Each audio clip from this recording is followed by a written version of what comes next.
നീ വെറുതെ മനുഷ്യനെ നാണം കെടുത്തരുത്. RSSകാരോട് എനിക്ക് പറയാനുള്ളത്, ഈ മുഖ്യമന്ത്രി സ്ഥാനത്ത് ഇരുന്ന് കഴിഞ്ഞതിന് ശേഷമുള്ള എൻ്റെ യാത്രയിൽ സ്വാഭാവികമായും മുഖ്യമന്ത്രിക്ക് സംരക്ഷണം കൊടുക്കാൻ ബാധ്യപ്പെട്ട പോലീസുകാരുണ്ട്, അവരുടെ കയ്യിലുള്ള വിവിധ ആയുധങ്ങളുണ്ട്.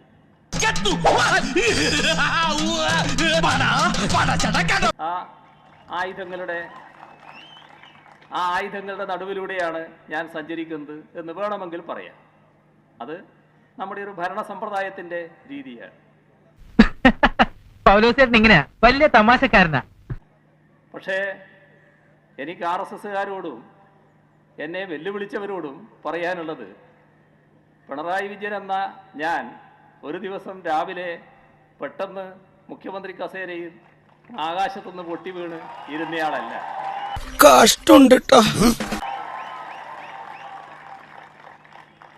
നിങ്ങളെ നേരിട്ട് അറിയാത്ത ആളുമല്ല. ആരെ? RSSനെ. അതും നിങ്ങളെ കണ്ടുകൊണ്ടും അറിഞ്ഞുകൊണ്ടും തന്നെയാണ് എൻ്റെ ഇതേവരെയുള്ള രാഷ്ട്രീയ പ്രവർത്തനം നടന്നിട്ടുള്ളത്. ഹൃദസ്തന്തയും പ്രവൃത്തിന്മുഖരെ നുണയന്തിയും എന്നൊരു ശ്ലോകമുണ്ട്. പ്രവൃത്തിക്ക് നിരക്കാത്ത നുണ പറയാൻ പാടില്ല. ഇപ്പോ ഈ പോലീസിന്റെ കയ്യിലുള്ള ആയുധങ്ങളുടെ നടുവിലൂടെയാണ് ഞാൻ സഞ്ചരിക്കുന്നതെന്ന് പറയുമ്പോൾ, ഒരു കാലം ബ്രണ്ണൻ കോളേജിലെ പഠനം പൂർത്തിയാക്കി പുറത്തിറങ്ങിയ കാലം, ആ കാലം ഈ പറയുന്ന RSSകാർക്ക് അറിയില്ലെങ്കിൽ പഴയ RSSകാരോട് ചോദിക്കണം. അന്ന് നിങ്ങളുടെ കയ്യിലുള്ള ഊരിപ്പിടിച്ച കത്തിയും ഉയർത്തിപ്പിടിച്ച വടിവാളുകളുടെയും നടുക്കുകൂടെ തന്നെ ഞാൻ നടന്നു പോയിട്ടുണ്ട്. കൂടി വന്നാൽ മല്ലയ്യ ദശമൂലം ദാമൂന്ന് പറഞ്ഞു കാണും.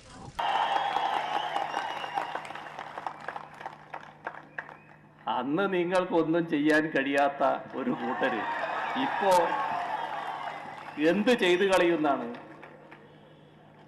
മധ്യപ്രദേശിലെ എൻ്റെ യാത്ര തടഞ്ഞതിനെ പറ്റി നിങ്ങൾ പറയുന്നുണ്ട്. ഒരു മുഖ്യമന്ത്രി സ്ഥാനത്തിരിക്കുന്ന ഒരാളെന്ന നിലക്ക് ഒരു സംസ്ഥാനത്ത് ഞാൻ ചെല്ലുമ്പോൾ ആ സംസ്ഥാനത്തിലെ ഗവൺമെന്റ് പറയുന്ന കാര്യങ്ങൾ അംഗീകരിക്കുക എന്നത് ഒരു മര്യാദയാണ്. അതൊരു മുഖ്യമന്ത്രി സ്വീകരിക്കേണ്ട മര്യാദയാണ്.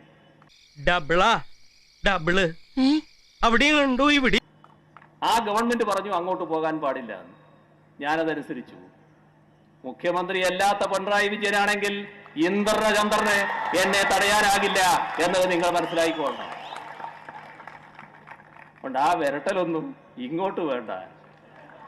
എന്തിനു വെറുതെ അത്തരം പ്രയോഗങ്ങൾ നടത്തുന്നു?